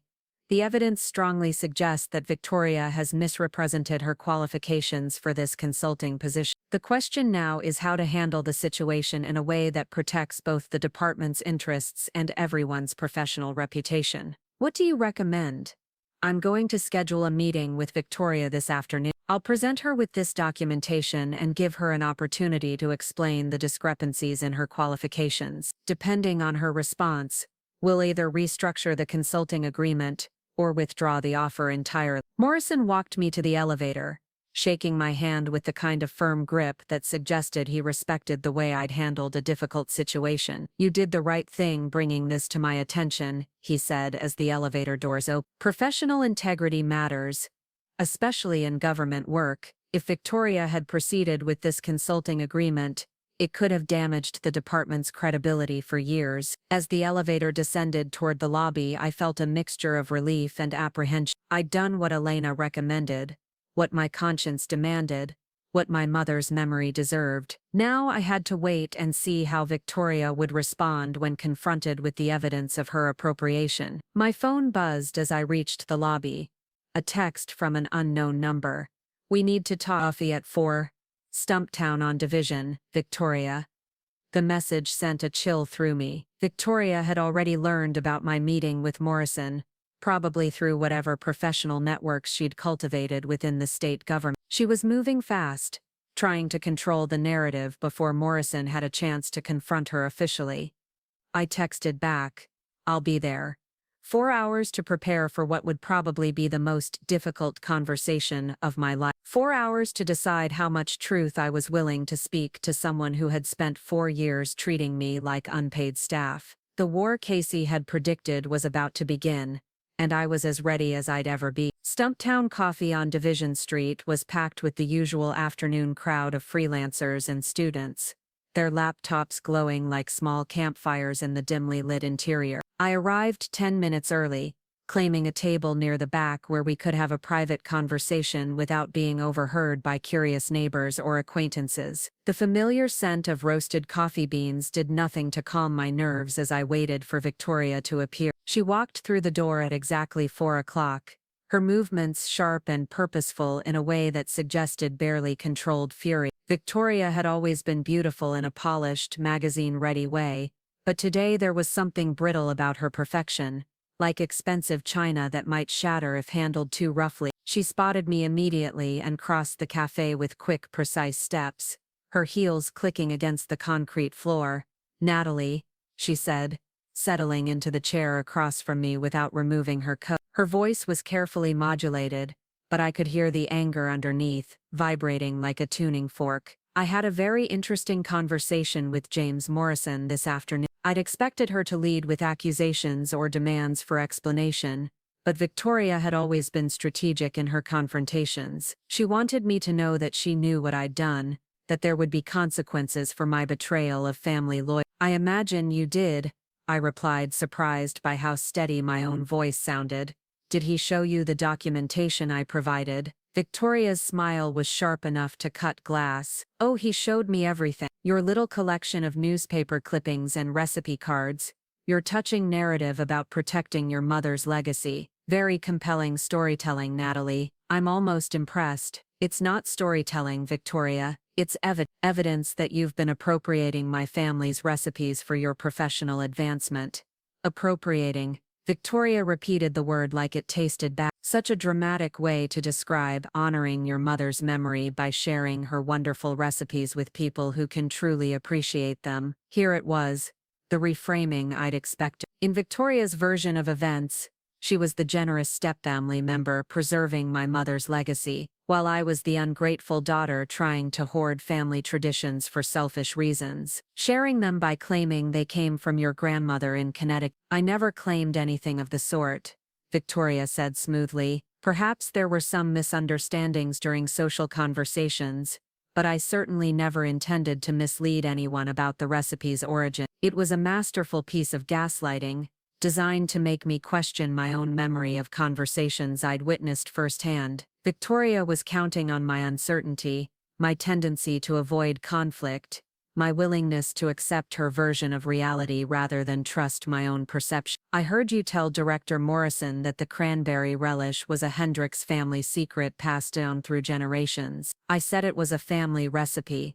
which it is. We're family now, aren't we? Your mother's recipes are part of our shared family heritage." Victoria leaned forward slightly, her expression shifting from anger to something that might have been concern if I hadn't known better. "Natalie, I'm worried about you, this obsession with ownership, this need to control how your mother's memory is honored. It's not healthy. Your father is concerned too. He thinks you might benefit from talking to someone, working through these feelings of resentment." Another classic manipulation technique, turning my legitimate grievances into symptoms of mental instability that required professional intervention. Victoria was suggesting that my objection to her theft was actually evidence of my own psychological problems. My father knows about the meeting with Morrison.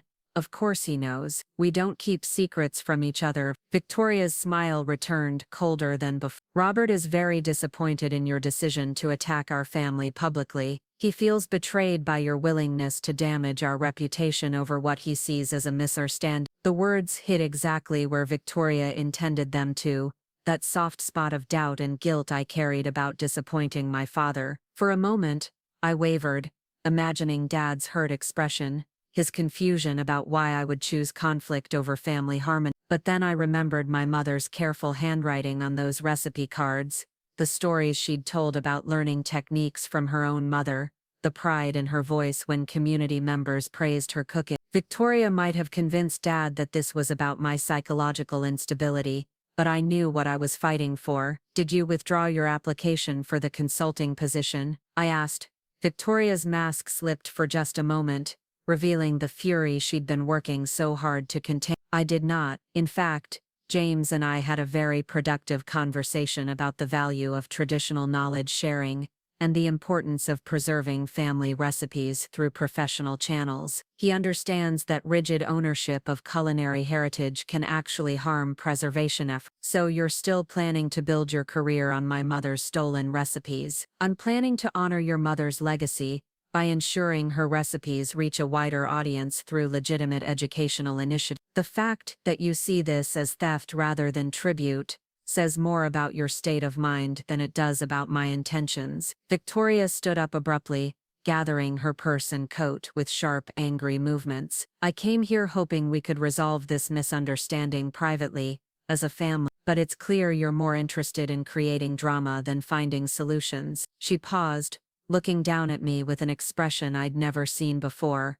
cold and calculating. You should know that your little stunt today has consequences, Nat. Professional consequences, family consequences, consequences you probably haven't considered. What kind of consequences? The kind that happen when you attack someone's livelihood without justification. The kind that happen when you betray family loyalty for attention and sympathy. Victoria's voice dropped lower, taking on a threatening edge. You think you've won something today, but this is just the beginning. I've worked too hard to let a resentful stepdaughter destroy everything I've built. She left without another word, her heels clicking across the cafe floor like gunshots. I sat alone at the table for a long time afterward, trying to process the conversation and its implications. Victoria hadn't denied appropriating my mother's recipe. Instead, she'd reframed theft as tribute, positioned herself as the victim of my unreasonable demands, and threatened consequences I couldn't yet imagine. My phone buzzed with a text from Elena.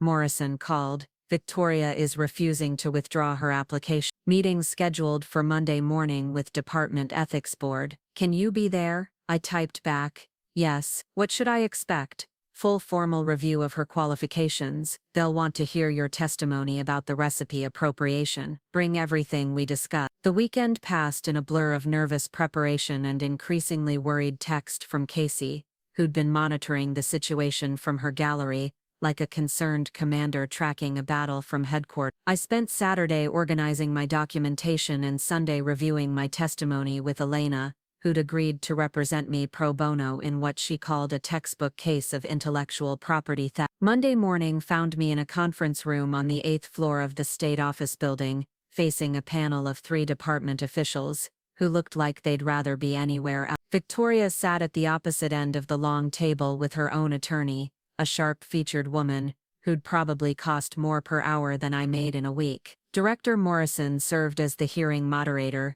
his expression carefully neutral as he outlined the situation for the ethics board. The consulting position, Victoria's qualifications, my documentation challenging her claims about family heritage recipes. Everything laid out in bureaucratic language that somehow made the whole situation sound both more serious and more absurd. I testified for nearly an hour, walking through the timeline of my mother's recipe development, the documentation from neighborhood newsletters, the evidence of Victoria's appropriation for professional purposes. The board members asked detailed questions about dates and sources, taking notes that would probably become part of a permanent record. Victoria's attorney tried to discredit my testimony by suggesting that recipes couldn't be owned by individuals, that culinary traditions belonged to communities rather than families, that my objections were based on personal animosity rather than legitimate legal concern. It was a sophisticated defense that might have worked if Elena hadn't prepared me for exactly these arguments. The issue isn't ownership of generic recipes,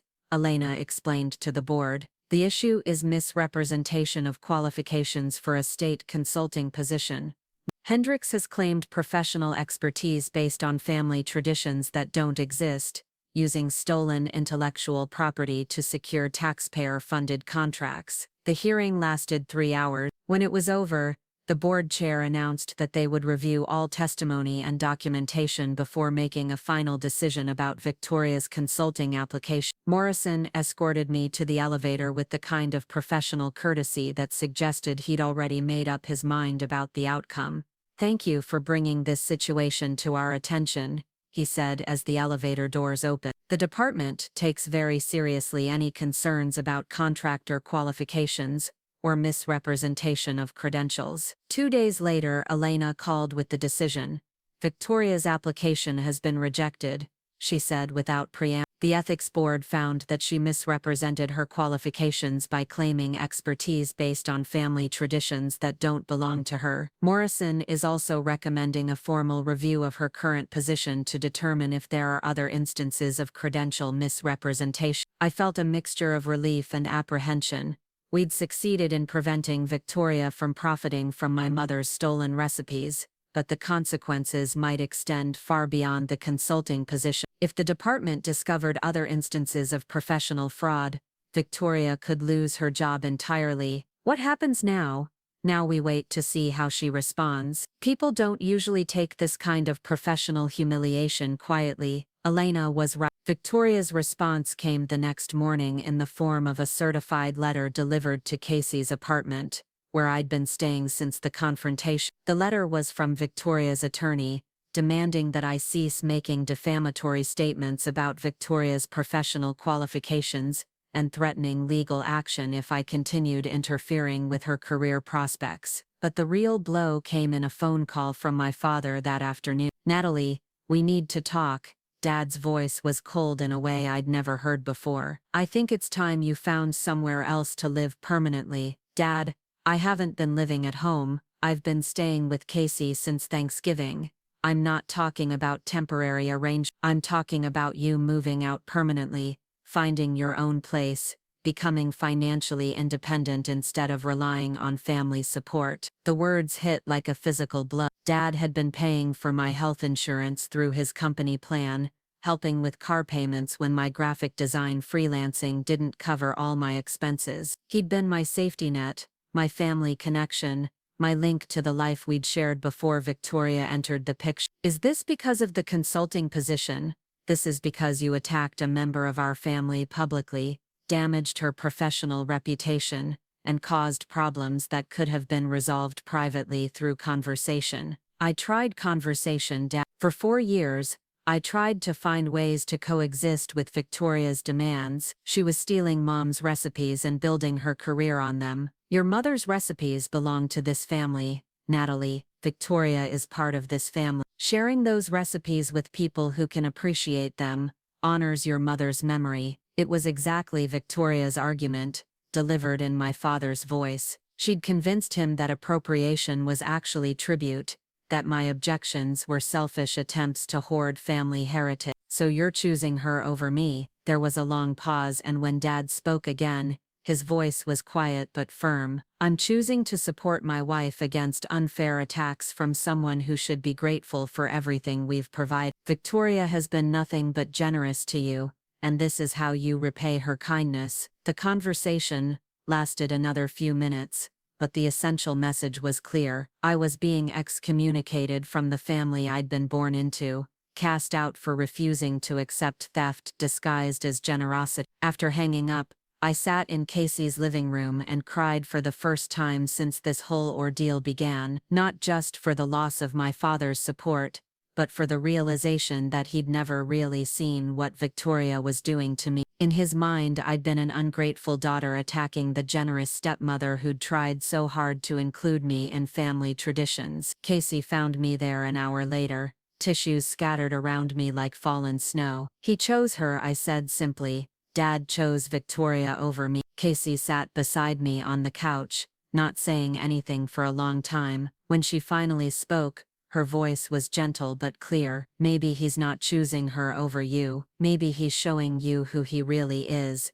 and who he's been all along. It was a hard truth, but probably an accurate one. Dad had always avoided conflict, always chosen the path of least resistance. Supporting me would have required him to confront uncomfortable truths about his wife and his own willingness to enable her behavior. Cutting me off was easier than facing the reality of what he'd allowed to happen in his own home. The next few weeks brought a series of developments that felt like watching dominoes fall in slow motion. Victoria's position at the Department of Environmental Quality came under formal review when investigators discovered she'd inflated her credentials on multiple job applications. Her board positions with local nonprofits quietly disappeared as organizations distanced themselves from potential scandal. Director Morrison called me personally to report that the Traditional Foods Initiative had been postponed indefinitely while they searched for consultants with legitimate expertise in Pacific Northwest culinary traditions. Would you be interested in the position? He asked during that conversation.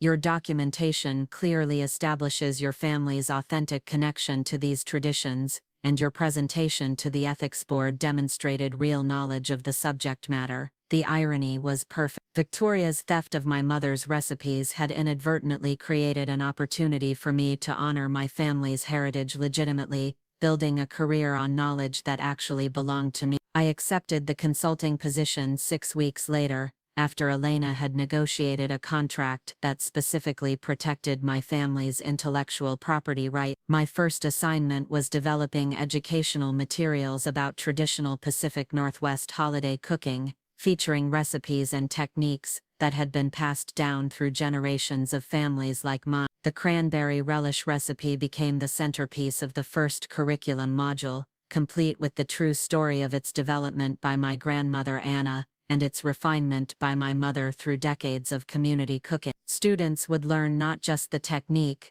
but the importance of preserving family heritage and understanding the difference between cultural appreciation and appropriation. Victoria and Dad moved to Arizona 6 months later, starting fresh in a place where nobody knew about the ethics investigation or the professional humiliation. Dad sent me a change of address card but no personal note, his final communication as impersonal as a utility bill. I kept the card in my kitchen drawer, next to my mother's recipe collection, a reminder of what I'd lost and what I'd chosen to protect. 2 years later, I was preparing cranberry relish for my own Thanksgiving dinner, hosted in the small house I'd bought with money from the consulting work and a cookbook deal that featured authentic family recipes from Pacific Northwest community. Casey was there, along with Elena and her family, Director Morrison and his wife and several other friends who'd become my chosen family. As I added the orange zest at just the right moment, watching the crimson mixture transform with that final touch of brightness, I thought about my mother's hands performing the same motion in kitchens decades past. The recipe lived on, but now it carried its true story, honored rather than stolen, shared rather than appropriated. Someone raised a toast to family traditions, and I smiled, knowing that the most important tradition I'd inherited wasn't a recipe at all. It was the courage to protect what matters, even when the cost feels unbearable.